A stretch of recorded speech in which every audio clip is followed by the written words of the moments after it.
Welcome everybody. Thanks for coming by. It's Chris Petri again, and we're here doing some beautiful flower paintings.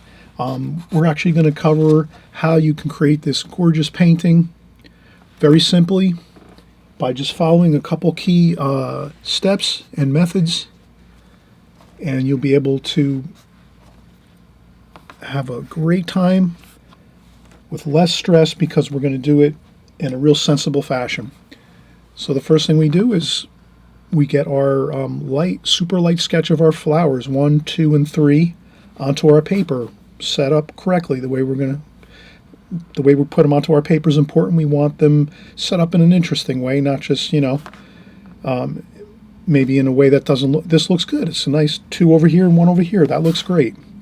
Once we have that, and we go over with a darker pencil line, just so we can get the final pencil drawing done, we're good. We're set. We do our stems. Our drawing is done. Then we just go over and we set up our palette. So we have our palette, and what we do is we take our palette and we mix all of our colors first to start with, so that we kind of figure out what colors we're going to use. And we cover all of that, how you mix your colors first in your palette. And then once you mix your colors in your palette, you're ready to paint. And then we just go in and we just make sure that we're using the colors we want to in the places we want to, and the techniques that we're using, like our brush strokes going this way and this way on our paintings. So we're keeping a real logical technique for our brush work on these. We're keeping some real high intensity colors, and we're keeping some really light colors with more water, less paint, and then some more thicker paint to get that nice variation of tonal values, light and more high intensity, darker tonal values like you see here, and a couple splashes toward the end just to get a nice little kind of interesting look to it. And then you have the center of the flowers with some darks. We mix up those darks. We show you how to do that. We show how to do the stems, the technique of sliding the hand in the brush to get your nice straight stems of your flowers. So these flowers look fantastic, and you can do the same thing and even better. You do this painting 1, 2, or 3 times, and you'll have it. It'll be just second nature to set up your palette with your colors. You draw your flowers first, you set up your palette, and you do your painting, and you're all set. So you're really gonna have a lot of fun with this, trust me. So let's get started and with the drawing. And I always mention too, if you like these, if you like my videos and you've been watching me for a while, please subscribe if you haven't subscribed. This way it's easier for you. When you open up YouTube, I'll be right there. My videos will be right at the top of your list to watch. This way you don't lose me either. Sometimes some people forget my name, or they go back to find me and they can't find me anymore. So if you subscribe, you'll be sure to get my videos, and you'll have me in your YouTube channel saved. And also a thumbs up if you like my videos. Hit a thumbs up, helps me a lot on YouTube to just stay popular here and kind of growing on my channel. And this way it's more fun for me when I see that I'm progressing and doing well, and it gives me more excitement to keep coming back and painting over and over again. And I'll be here for the next weeks, months, and years ahead, no matter if you give me a thumbs up or not. So, but anyway, let's get started and have a good time doing it. Okay, bye-bye.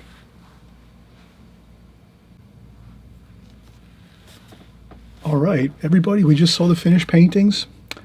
Painting of some beautiful red and orange poppies. We're doing just some simple improv flowers here.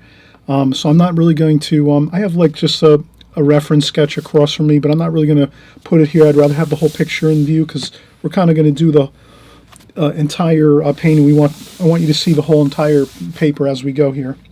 So what I'm going to do is, I'm going to do 2, maybe 3 actually. I'll do 3, and I'll kind of space them on the paper. So I'm doing a very light sketch. You probably won't be able to see it. I'm going to go over with a darker pencil line in a few minutes. I'm just going to try to get them in the proper location. I think that would look good. And then we'll do one up here like that. And then we'll do one over here.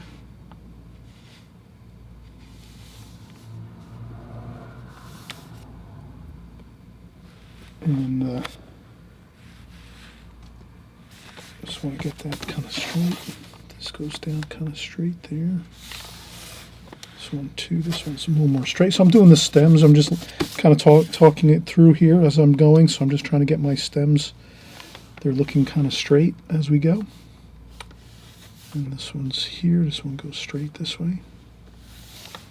And it goes down that way like so. All right, I think we have it. All right, so now I'm going to go in and do a,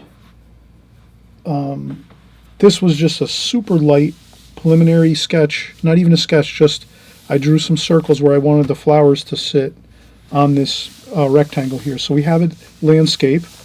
So I'll put this here too. I'll make a, we're using a landscape format, which just simply means that we're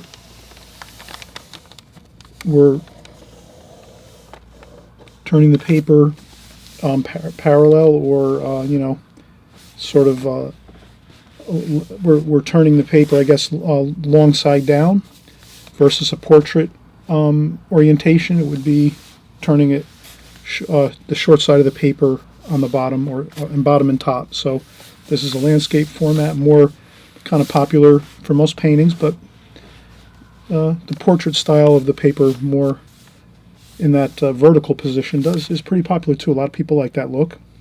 And you can make your paper in your frames and whatever if your artwork, you can do it any way you want. You can make really super large frames. I remember my mom, she made a probably about 20 years ago already, she made a beautiful like Four Seasons acrylic painting, four different paintings, and each of them were like 5 or 6 feet tall by about foot wide.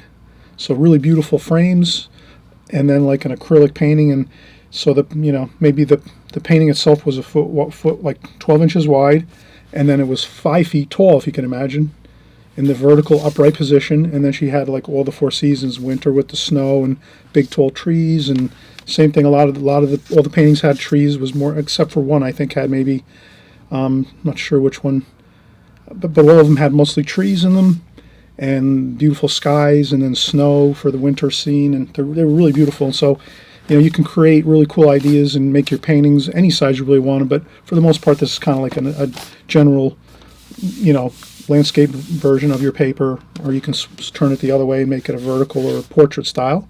And then again, you can get as creative as you want. You can make those really long panoramic paintings, where you can take your, as wide as you can find your watercolor paper.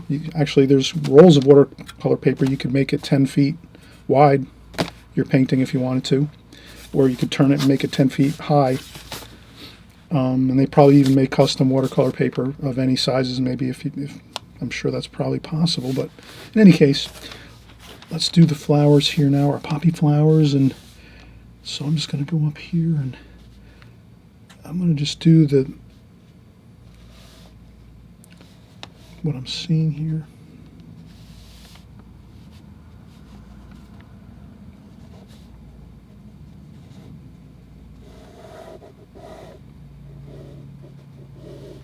Okay, that's one. And then what I'll do is I'll start getting some of these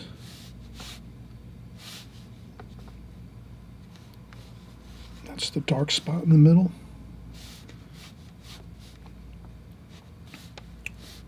And there's some lines, highlights of white paper. We'll leave those in over here too, the same thing. These actually go all the way across, maybe a few here.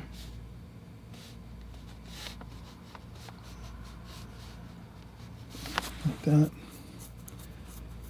And there's some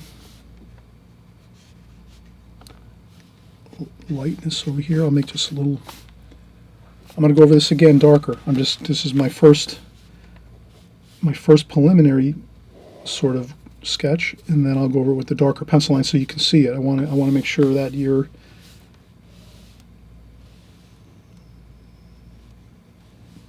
able to see the drawing really clearly. So I'm not going to I'm going to make sure I draw it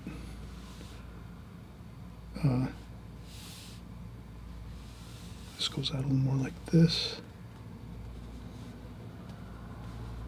like that. There's some dark spots here, like that.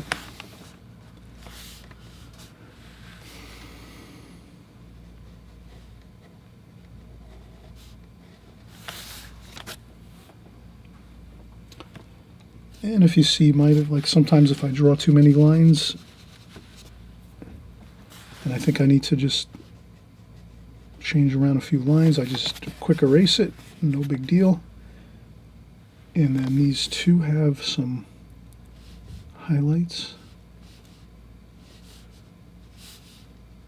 So I'm just going to kind of look at my reference photo a little bit.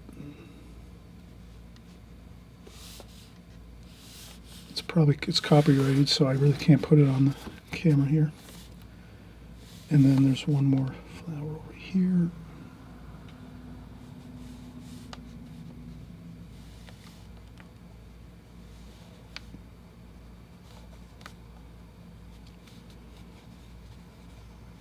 That.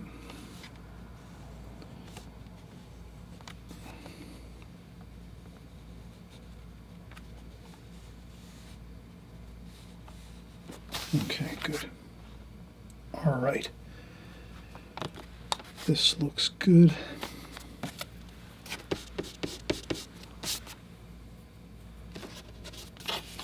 And again, if I need to sort of redraw a few shapes that I see, I do it now.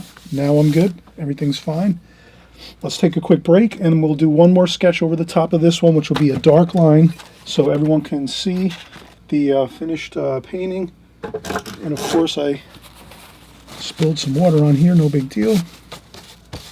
That's what's great about watercolor. If you spill your water, you just quick blot it up, and it doesn't hurt anything. But if you keep your water clean and you spill your water, if it is clean, you don't have to worry. It won't be too much of a problem. But if you have very muddy water in your bucket and then you do spill it onto your paper, that is a problem. And I think what I have to do is that's the first time I ever did that, spilled over my water container on my water table. What I'll probably do is put like a rubber band around it so that I won't spill it. But I actually lift it up and dump out the water all the time, so that's not a good idea. I'm just going to have to live with that, and hopefully I don't spill it over again. And I'll just blot up the paper a little more in my working table here. And all right, we'll be back in just a second.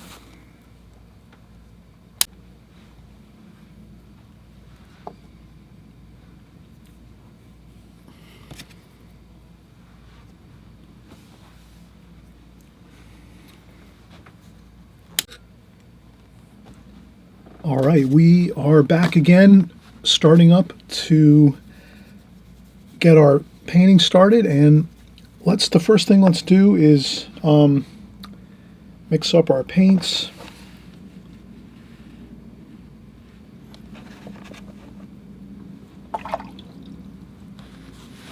I just filled in my palette with some alizarin crimson, so I'm going to do a really lots of paint, damp brush, so I rinsed off my brush in the fresh clean water, and then I started putting in with a damp brush, get my alizarin crimson in here like so. Then maybe in this next well I'll rinse my brush off again, dry off with a tissue a little bit, and then we'll go in and we'll get our rose madder, and let's make that the predominant color. And plenty, and always remember, we're just kind of mixing for the start of our paintings. We're not our painting here, our flowers. We're not going to put out like a super large amount of paint, but you are seeing I'm putting a lot of thick, rich paint out on this palette. And maybe this well here, so this is rose madder, maybe this will be a little more water in this well here, a little thicker paint in this one, not as much water. So this way we can already plan ahead and say, well, we're going to have some thinner, lighter looking washes of the rose madder here, and then over here we make sure not to add too much water to this center well. This is our other rose madder bit of paint, which is more paint, less water, more water here. That'll give us a lighter wash, and this is a little bit of a more high intensity wash, or a darker tonal value if you can imagine. And then this is our alizarin crimson, which is a little darker in color. The tonal value is a little darker, but it's still pretty much close to the rose madder in color. And then we're also going to do a little bit of over here. Let's go with a little purple, which is a Ultramarine Violet I use by Winsor Newton for my purples. And we can kind of mix that in to our so we can take our Ultramarine Violet and then just put a little bit in there, not too much. Just, we could do that. Just a couple little,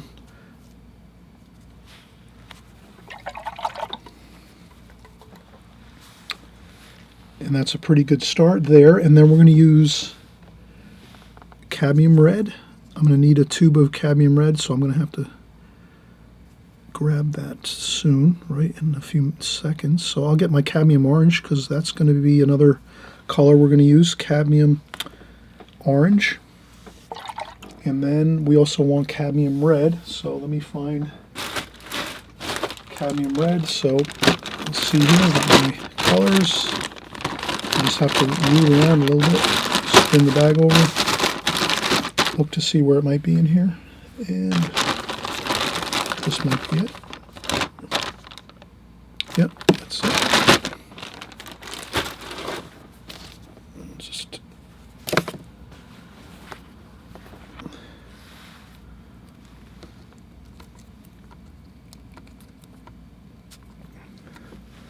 okay, so I needed Cadmium Red. I was kind of, there was some in the bottom of that well, but it was kind of dry, and we need fresh, moist paint. Especially for this painting, because we want it to really look high intensity. The colors, really beautiful high intensity colors, and you're going to be surprised too how fast this goes. We're not going to take 5 hours to do this. This is going to go quickly, so we'll have fun and do it quickly. So Cadmium Red, Cadmium Orange, thick rich paint, not a lot of water. I'm going to rinse off my brush. And then what I'm going to do is, since I've been mixing a lot of colors, so when we're mixing a lot of colors, the water is going to get pretty murky looking like that. So let's take this and empty it and get fresh, clean water.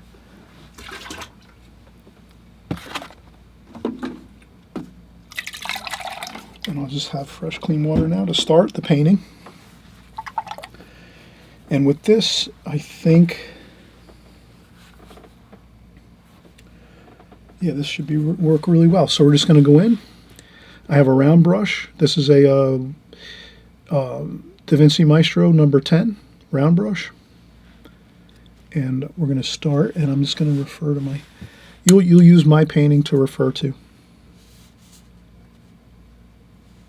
But look how good that looks. And I'm just holding my brush on an angle and just like this, and I go right up to the, follow the edges of the pencil line. And the less amount of strokes we do, the better off we are. So here we're going to do that little, we leave that little bit of white. I went over it, and that's all. You can add extra lights if you want. That might not be there. And I think I'm just going to have, I'm going to do all my brush strokes like this, I think, for this flower, like this. And then this flower, I might do this. So I'm going to try to keep the brush strokes going in the same direction. I think that'll look good. It'll kind of give a, it'll look good. So now we're going to work into some orange there, and red. Cadmium orange and cadmium red. I'm thinking these are going to look like good, beautiful colors here.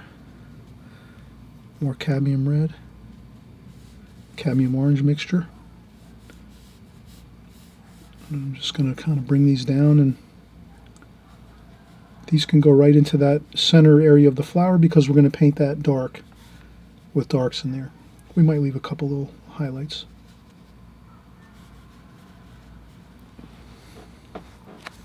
Okay, and then the same thing, let's get some lighter, and let's get some alizarin crimson too. And then I'm going to spin my brush around in the palette so I get a good point on my brush like that. And that's how you can get those little pointy shapes like that. those jagged shapes we talked about. Some of the petals have jagged shapes, some of them don't. Some of them are smooth, some of them are kind of pointy, so. But we're doing that same idea of the, let's do our brush strokes just in the one direction like this. Like this. And already that looks really good. We'll maybe get some more red, cadmium red and orange. Like that. And just, but you have to go in quick now over here. This, once it starts to dry, it'll look funny if you try to keep. So that's it. That's all the time we have to get that extra little bit of red in there like that. And then we just have to let it go and let it be. And if you want to do an overwash on top of that, you have to let it dry 100%. And then you can do another like light glazing over the top if you want. If you found something is not as, if you find that something is not as dark or as high intensity as you like it, then by golly, do it. Go in there and do a second glazing, but you have to let it dry though. Like you only have a certain amount of working time once you start putting a wash down and then fusing other or charging in other colors. You only have a little bit of time to do that, and then once the first wash or first glazing starts to dry, you really can't keep going back in, or you're going to get really funny looking washes. But I think we were able to do it here. There is some blossoms and stuff in there a little bit, but it's acceptable. It looks good. Kind of gives it some more interesting character to it. Okay, so this one's good. And let's go right in and get our darks. I forgot to mention we're going to get our burnt umber and French ultramarine blue, and then some red. Let's put a little bit of red in there too. And we're just going to do that little bit of red while it's damp. That's what we definitely want. Well, we want that damp kind of look for the center of the flowers, like that. Let it kind of bleed and blossom out a little bit. That looks good.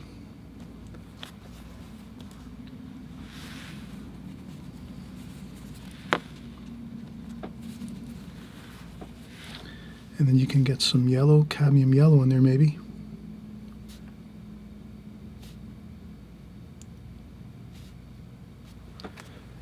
I put a little bit of cadmium yellow in there just into that dark mix.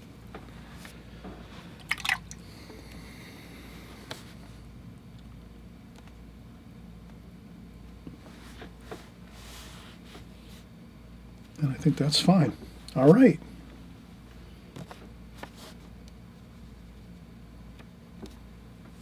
Let's move on to our next flower. Same process. This time we'll do a little more. We'll do this here. I'm going to do like this. Let's have fun. Let's experiment a little bit.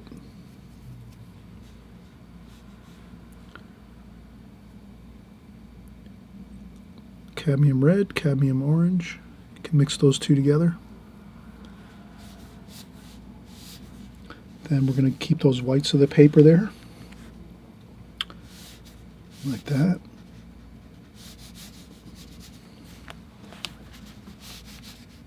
Right across, like that.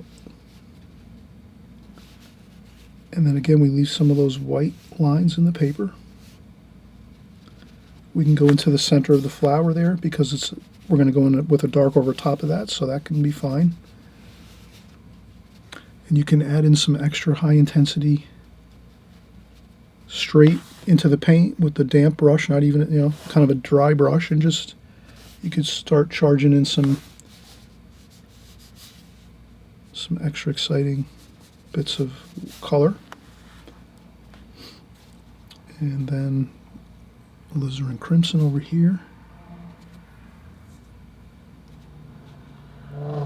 There we go.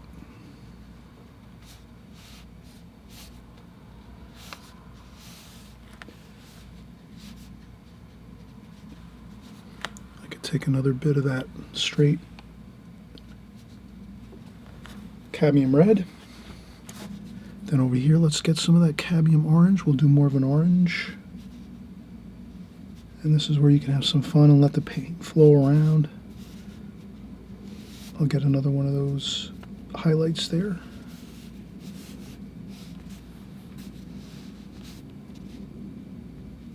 Like that. But I am trying to get all my brush strokes pretty much going this way, and then I kind of see how I let this dry over here. That wasn't a great thing to happen, but sometimes you just... We should have probably started in one spot and just worked our way around, but that's all right. This is super light here. Let's leave this super light, like this. And then we'll dampen the paper a little bit with some water, and then we'll go in and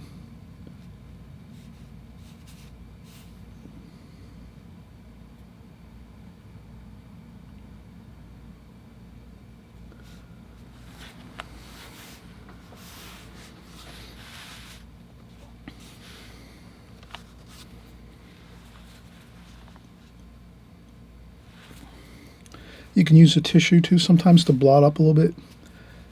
It can become like a technique almost if you want to experiment with sometimes with things, you know, blotting up a little bit of paint here and there can really look good.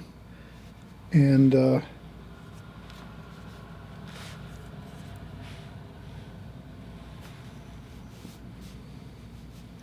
that looks good.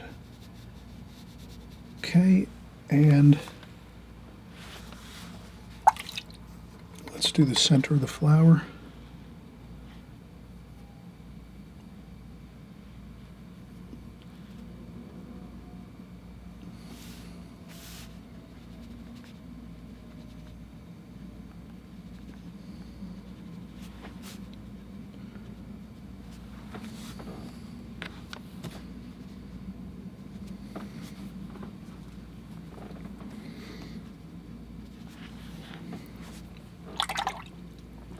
Okay, so that's good.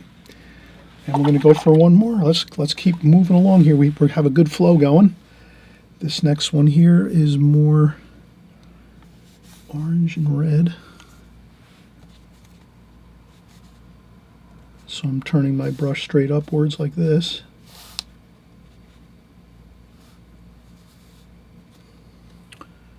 And we'll get some alizarin crimson and then rose madder there. A little bit of water.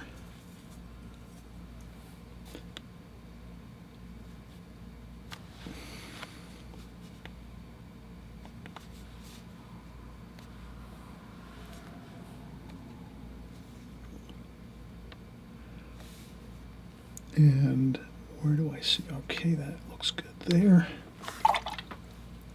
I'll dampen the paper a little bit there.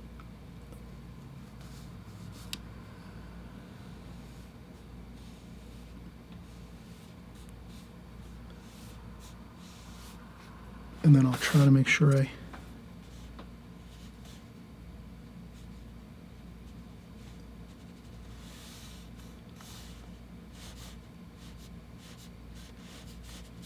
that. More cadmium red.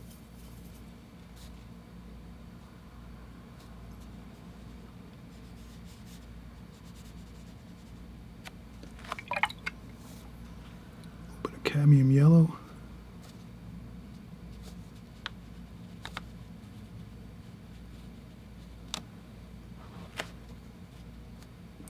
And I would say, yeah, once this starts to dry, you can go back in and add those little bit of extra washes if you want.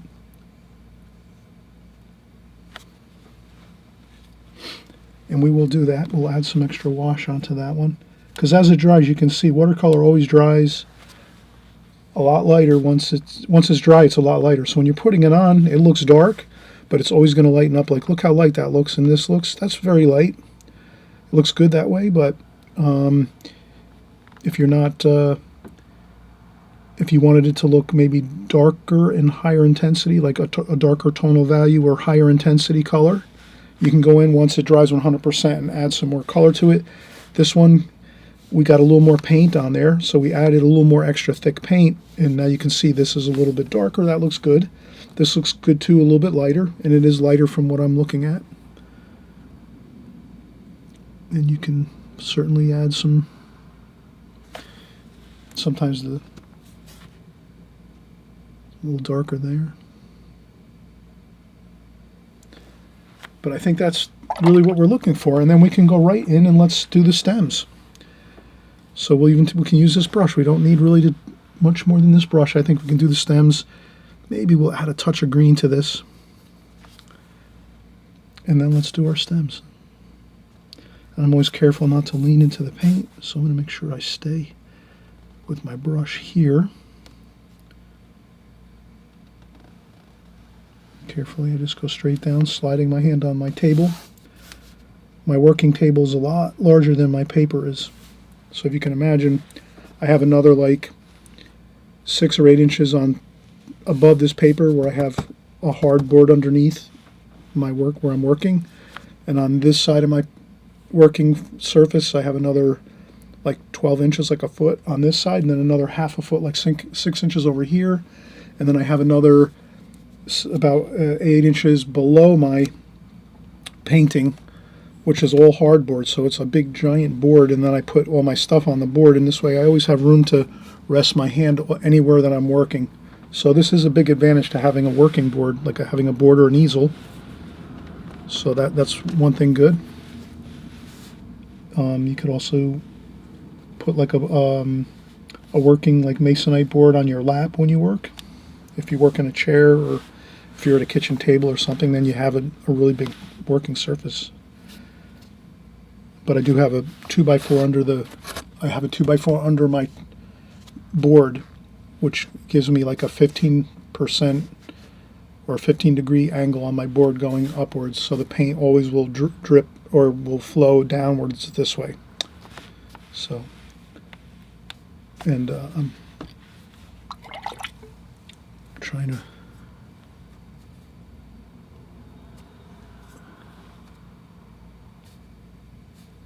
you can kind of see how that looks funny though, that wash, when you start to add it too soon, but right now it does look pretty good. It's sort of dry enough to add the next wash on top. And I didn't add that dark, so let's go back in and get the burnt umber, French ultramarine blue, a little burnt sienna, maybe a little bit of rose madder, and we'll do our center of our flower, our poppy flower here, like that. And I think we have it. The only thing I have left, I want to always do a couple splashes. You can make a watery splash, just add extra water like that. You can blot up a few if you don't think they look that great. Lighten them up a little bit if you want. Hey everybody, just a quick informational. I'm really excited. I've been invited to the Thousand Island Arts Center to teach a workshop this summer. It's August 9th, 10th, and 11th, which is Tuesday, Wednesday, and Thursday. And it's a daytime workshop, 9 a.m. to 4 p.m. We're going to have an absolutely fantastic time. I'm going to put up the itinerary in just a second too as well, but I wanted you to have the Thousand Island Arts Center phone number so you can call to register, or you can also register online. That's up to you. Their phone number is 315-686-4123. Again, their phone number is 315-686-4123. Or you can also register and look up all the information online at TIARTSCENTER.org. Again, their website is TIARTSCENTER.org. I'll put the itinerary up here so you can I'll scroll it. I'm not going to read it. I'll just kind of scroll it up so you can kind of see the class description. And you can look this up online too. I encourage everybody to look for the brochure. If you go to the website, you'll see a brochure button. You click on that brochure button, you'll see my course, as well as other courses if you can't happen to make these dates, but you still want to take a watercolor class or watercolor course and workshop. And there's also an online course for watercolor artists. So if you're interested in doing online watercolor courses, they have those as well. That's something this is a great resource, everyone, for your watercolor art. I know some of you mentioned that you wanted to inquire about online art and watercolor painting classes. I'm not doing them right now. I'm really looking forward to maybe in the future doing some online courses, but right now I'm just not geared up for that right now. So they have them though for those that want to do online courses. But just a great resource, and beautiful historic area, beautiful scenery, water and boats everywhere, beautiful architecture, shopping. There's museums. So that's the itinerary. And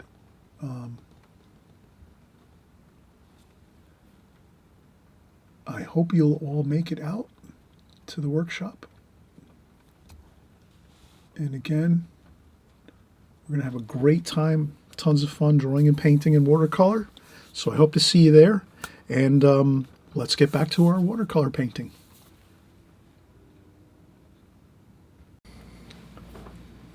But I think that looks good. And we have a finished painting. Look at how wonderful this looks in it. We didn't spend too much time. It was kind of a quick painting. Beautiful colors. We did everything that we could to make our life easier here. So to make our life easier, we basically just did the mixing on the palette first. So we did our alizarin crimson here, rose madder. We did 2 wells in our palette of rose madder, one lighter, one darker, more paint, less water, and then we made this well here with extra water with the rose madder. And then over here we put the cadmium red, cadmium orange, cadmium yellow a little bit, and then we also added some purple, which is ultramarine violet. We put on this side of the palette to mix in with our pinks, like our pink colors. So we got a good color range. We can kind of see we got a really good color range here, which looks great. Lots of mixtures of colors, but we didn't use that many colors. We kind of stayed in the whole red, orange, red, orange, yellow family of colors. And then, of course, the darker darks for the center of the flowers. That is, the little bit different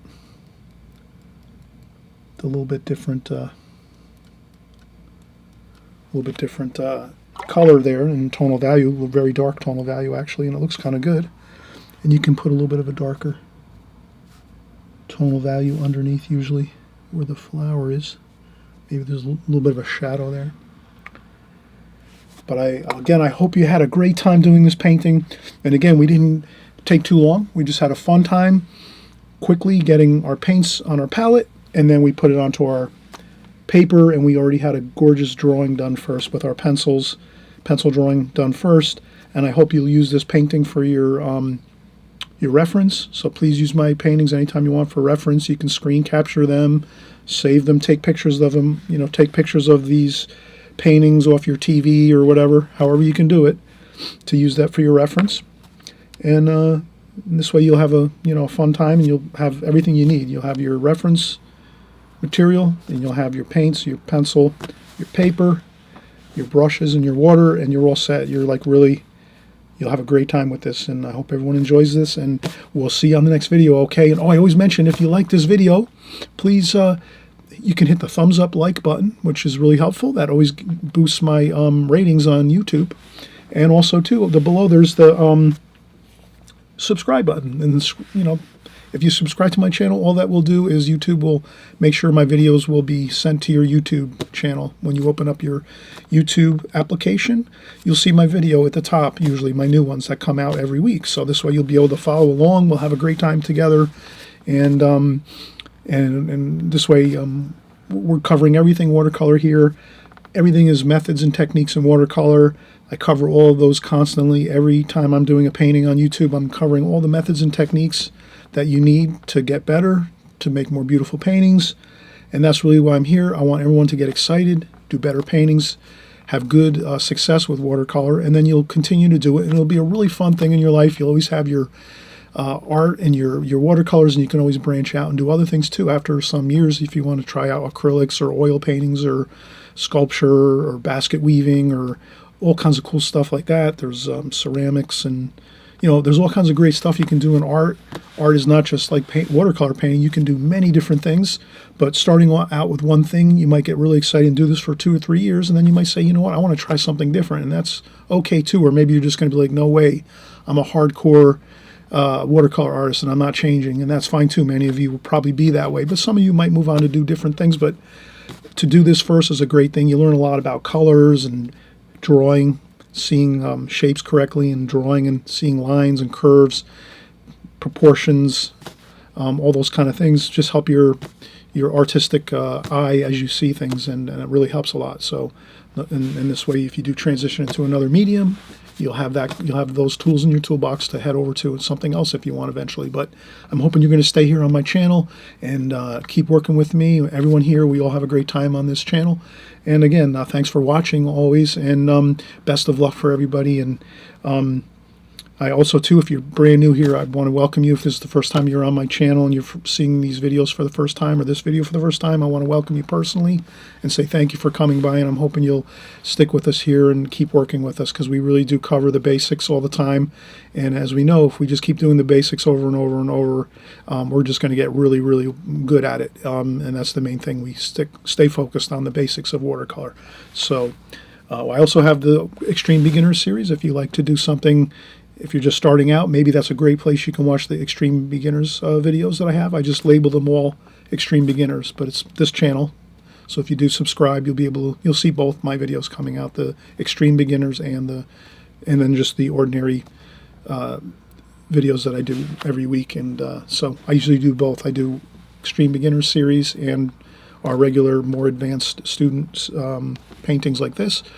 And so we do both. So if you're brand new and you just came here and you never painted before, make sure you're kind of sticking with the Extreme Beginners first. Watch those videos, go back in my archives, check those out. And you can also watch the regular, more advanced paintings that we do. Because the more you're watching things, you're just going to see how things are working, how the paints act on the paper, in the palette, how the brush work happens, all the different things. You'll kind of just keep picking up on that as you watch over and over. Okay, again, have a great day, a great evening, a great morning, and we'll see you soon.